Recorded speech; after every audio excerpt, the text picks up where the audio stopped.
Hey, hi everyone. So this is Prabhat here. I'm a fitness freak and I'm a software engineer. So आज हम लोग बात करना चाहते हैं कुछ very sensitive topic and it's been a very common topic from years and years is protein supplements. Okay. Now ICMR का new guidelines आया है about when to take protein supplements and protein supplements actually is not good for health and should not be taken at all.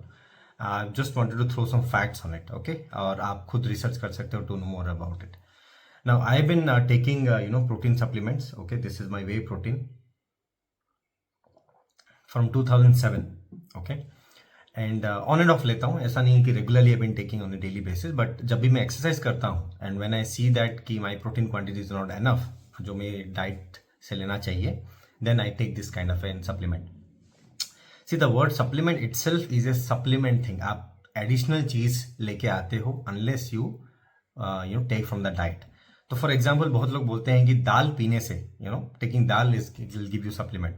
आप कोई भी research paper उठा लो, कोई भी आप आर्टिकल उठा लो, एनी गूगल रिसर्च कर लो, dal is not a supplement, dal is not a protein. Dal is actually combination of protein and carbohydrates. तो आपको कार्बोहाइड्रेट ज़्यादा मिलता है प्रोटीन से. तो और क्या क्या प्रोटीन के सोर्सेस हैं? कोई बोलता है मिल्क है, कोई बोलता है पनीर है, सत्तू है, ब्ला ब्ला ब्ला स्टफ, राइट. इन सब में कॉम्बिनेशन आता है, मतलब you get fat and protein, carbs and protein. अब कोई भी चीजें उठा लो.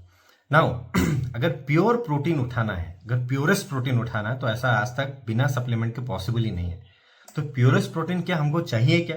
Now to find out that answer you have to find out कि आपका जो डाइट है, जो दिन में आप ब्रेकफास्ट, लंच और डिनर, स्नैक्स जो भी आप खाना खाते हो, उसमें क्या क्या चीजें आप लेते हो, उससे कितना प्रोटीन आप ले पाते हो. So as per an adult body आपको 1 से 1.5 ग्राम्स ऑफ प्रोटीन चाहिए पर केजी ऑफ बॉडी वेट.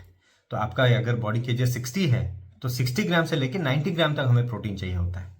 तो उतना प्रोटीन अगर सिर्फ खाएंगे ना तो बाकी कुछ खा ही नहीं सकते हैं. Now third thing very important is कि अगर आपको मसल बिल्ड करना है, अगर आपको बैक पेन आपको प्रिवेंट करना है, अगर आपको जॉइंट पेन प्रिवेंट करना है, अगर आपको वेट लॉस करना है, अगर आपको स्ट्रेंथनिंग वर्कआउट करना है, तो लीन मसल मास हमें चाहिए. Muscle, okay. आप कोई भी बॉडी कंपोजिशन एनालिसिस मशीन में जाके आपका मसल और फैट परसेंटेज आप चेक कर पाओगे.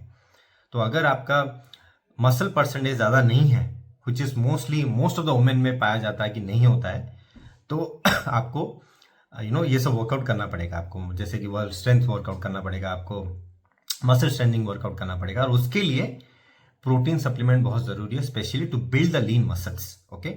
अगर आप अभी भी सेटिस्फाइड नहीं हो, जैसे तब मैंने बताया कि आप रिसर्च करो, आप आपका डाइट एनालिसिस करो टू फाइंड आउट कि कितना प्रोटीन आपको चाहिए. अब बहुत सारे प्रोटीन सप्लीमेंट आ रहे हैं मार्केट, मतलब 20 साल पहले मार्केट में सिर्फ 10 या 20 प्रोटीन के सप्लीमेंट थे, बट आज करीब 1000-2000 के ऊपर के प्रोटीन सप्लीमेंट है. एंड बहुत सारे प्रोटीन सप्लीमेंट में शुगर आते हैं, केमिकल आते हैं, बहुत सारी चीजें ऐड किया जाता है just to boost around it. Now you have to do your own research कि कौन सा सप्लीमेंट एक्चुअली सही है, कौन सा सप्लीमेंट नहीं है. तो I would definitely recommend some supplement जो कि 20-25 साल पहले भी था. उसके बाद बहुत सारे सर्टिफिकेशंस हैं, ग्लोबल सर्टिफिकेशंस है. इंडिया का सिर्फ FSSAI से काम नहीं चलेगा, ग्लोबल सर्टिफिकेट मतलब सर्टिफाइड है, वो ग्लोबली अवेलेबल हो. आई थिंक दो supplements are good. Or if you need more help or more recommendation on supplements, you can reach out to me. I can suggest you which I take on a daily basis. And trust me, इससे uric acid नहीं बढ़ता है, इससे kidney stone नहीं होता है, unless आप more than required quantity खाते हो. रिक्वायर्ड क्वांटिटी की बात क्या है? जब मैंने बताया कि मोर देन 100 ग्राम्स 200 ग्राम्स आप रोज ले रहे हो तो किडनी स्टोन हो सकता है. But again most of the excessive protein अगर मैं आज खाऊंगा तो it will be excreted in the body. But इतना पानी अगर नहीं पीऊंगा and I am not able to excrete it, तब जाके वो प्रॉब्लम क्रिएट कर सकता है बॉडी में, right. So this lot of wrong guidelines as given in the paper by ICMR. I see that. So I would suggest कोई भी आप फिटनेस इन्फ्लुएंसर उठा लो जिनके 1 मिलियन फॉलोअर्स है, people who are in the fitness industry from last 20 years 25 years, they would definitely recommend a protein supplement, but there are a lot of conditions applied on it. So I hope this makes sense and you will take a good decision for yourself. Bye-bye. Protein supplements are unnecessary and they can actually damage you. Well, if you were to believe the ICMR's latest guidelines, this is exactly what they're saying. Now let's dig deeper. अभी उन्होंने बोला है that when they are taken in excessive amounts without adequate hydration and without dietary balance, issues can happen. Excessive amounts का मतलब क्या है? पूरा दिन हम बैठ के प्रोटीन सप्लीमेंट्स थोड़ी खा रहे हैं या थोड़ी पी रहे हैं. You can consume up to 1.6 grams per kg of body weight of protein per day and you are not going to get that with your regular diet. Please embrace protein supplements.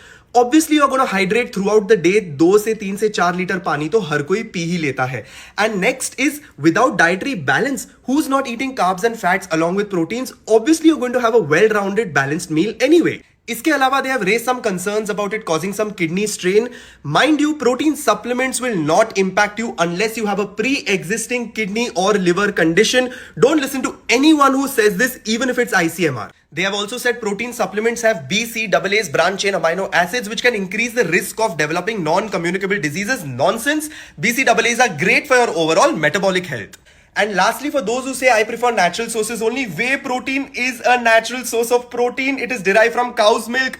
Even breast milk has whey. Guys, open your eyes. Don't believe anything you see on the internet. तो हाल ही में NIN ICMR ने अपनी नई nutrition guidelines को publish किया और उसकी एक पूरी फुल लेंथ समरी जो है वो यूट्यूब पे मैं 1 या 2 दिन में डाल दूंगा. बट उसके पहले कुछ एक जो बुनियादी सवाल जो इस गाइडलाइन ने पैदा किए हैं स्पेशली अराउंड प्रोटीन इनटेक. तो सबसे बड़ा एक मुद्दा ये हुआ है कि NIN ने ये बोला है कि आप प्रोटीन पाउडर्स कंज्यूम ना करें and try to complete all of your protein intake from food which is perfectly fine, which is something I always have been telling people. तो उसमें कोई गलत बात नहीं है. बट उन्होंने ये जो चीज़ बोली है कि आप प्रोटीन पाउडर्स ना लें या उनको अवॉइड करें, मुझे कहीं ना कहीं लगता है कि गलत है. देखिए, अगर प्रोटीन की सेफ्टी की बात करें तो अभी जनवरी 2024 में एक अपडेटेड मेटा एनालिसिस आया था और उसका लिंक मैं आपको डिस्क्रिप्शन में दे दूंगा. उसके अगर आप टेबल 5 को रेफर करें, उसमें साफ साफ ये दिया गया है कि protein consumption is perfectly safe for both your liver and your kidneys unless until you have pre-existing renal or liver conditions. अगर आपको कोई pre-existing problems नहीं है तो in general प्रोटीन जो आपकी RDA या आपकी जो established dietary guidelines है उनके हिसाब से लेना आपके लिए perfectly fine है. अब रही बात एडल्ट्रेशन की, तो देखिए वो तो आपके फार्मास्यूटिकल्स में भी एडल्ट्रेशन होता है, पर इसका मतलब ये तो नहीं कि आप बोलेंगे कि लोग दवाई लेना बंद कर दें, राइट. तो उसी तरह से एडल्ट्रेशन की प्रॉब्लम है, पर इसका मतलब ये नहीं है कि whey protein is not safe for you. Whey protein is perfectly fine for you.